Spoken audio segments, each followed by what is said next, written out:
ill, much long to an extent preventable. প্ৰতিৰোধ সম্ভৱ, প্ৰতিৰোধ কৰিব নোৱাৰিলেও we can delay the progress.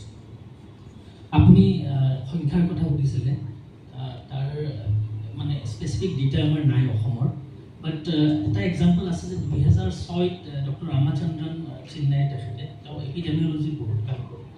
তেখেতে এটা ডিটা উলিয়াইছিলে যে সেই সময়ত 4 লাখ ডায়েবেটিক পেচেণ্ট আছিল উইজাৰ্ছত, এণ্ড দে এক্সপেক্টেড কি নেক্সট 8 yearsত 4 লাখৰ পৰা 8 লাখ হ'ব, বাট সেইটো 8 বছৰ নালাগিল, 2.5 years 4 লাখ পৰা 8 লাখ।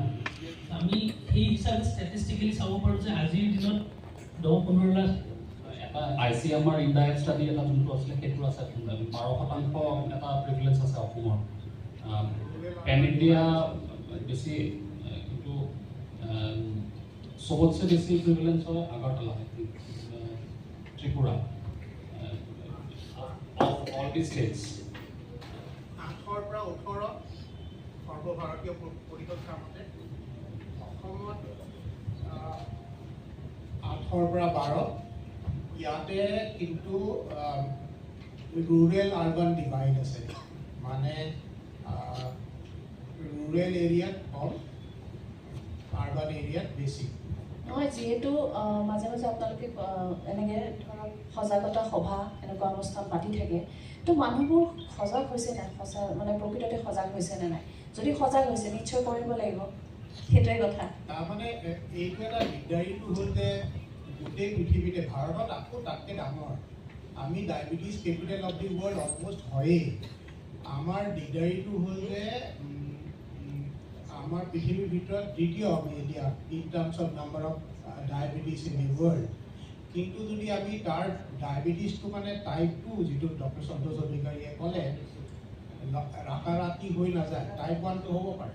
টাইপ 2 কি হয়, মেদবহুলতাই, যাৰ মাক দেউতাকৰ ডায়েবেটিছ আছে, তেওঁলোক জেনেটিক মেকআপ আছে, পলিজেনিক ডিজৰ্ডাৰ, লাইফষ্টাইলে ট্ৰিগাৰ কৰে, গতিকে তেওঁলোকে নৰ্মেলৰ পৰা প্ৰি ডায়েবেটিছ বুলি এটা ষ্টেজ আছে, তাৰ পৰা ডায়েবেটিছ হয়। ধৰক এতিয়া আজিৰ তাৰিখত 100লৈকে খালী পেটত আৰু 140লৈকে খোৱাৰ পিছত যদি আমি পাওঁ তেতিয়াহ'লে নৰ্মেল।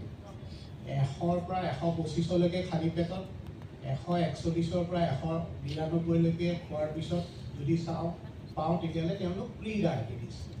এই প্ৰি ডায়েবেটিছ পেচেণ্টবিলাকেই ডায়েবেটিছ হ'ব পিছলৈকে গৈ পেলাই। তো পৰিসংখ্যা মতে পৃথিৱীৰ ভিতৰত আটাইতকৈ বেছি প্ৰি ডায়েবেটিক আমাৰ দেশতে হয়।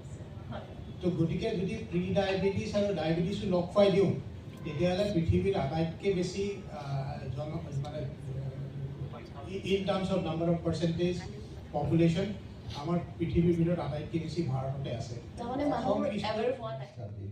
এইটো দেখা পোৱা গৈছে যে যিবিলাক ডায়েবেটিছ পেচেণ্ট অলৰেডি ডায়েগনচিছ হৈ আছে, ট্ৰিটমেণ্ট লৈ আছে, সেই ট্ৰিটমেণ্ট লৈ থকা বা ডক্টৰৰ লগত কনচালটেশ্যন কৰি থকা ৰেগুলাৰ পেচেণ্টবিলাকৰো আমাৰ ভাৰতত 60ৰ পৰা 65%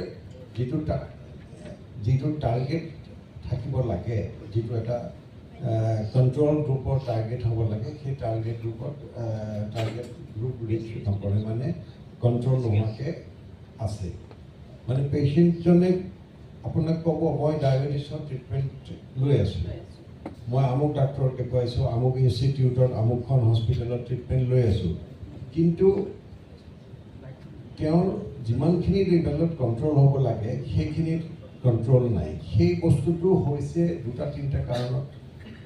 সেইখিনি আমি মানুহবিলাকক বুজাই দিব লাগিব। প্ৰথম কথা, বহুখিনি আমাৰ ফালৰ পৰা কৰা যায়, কিন্তু সেইটো অকল ওৱান ৱে বস্তু নহয়, সেইটো পেচেণ্টৰ ফালৰ পৰা, পেচেণ্টৰ এটেণ্ডেণ্টৰ ফালৰ পৰা, চবৰ ফালৰ পৰা কোঅপাৰেশ্যন লাগিব, তেতিয়াহে এইটো ৰিচ কৰিব।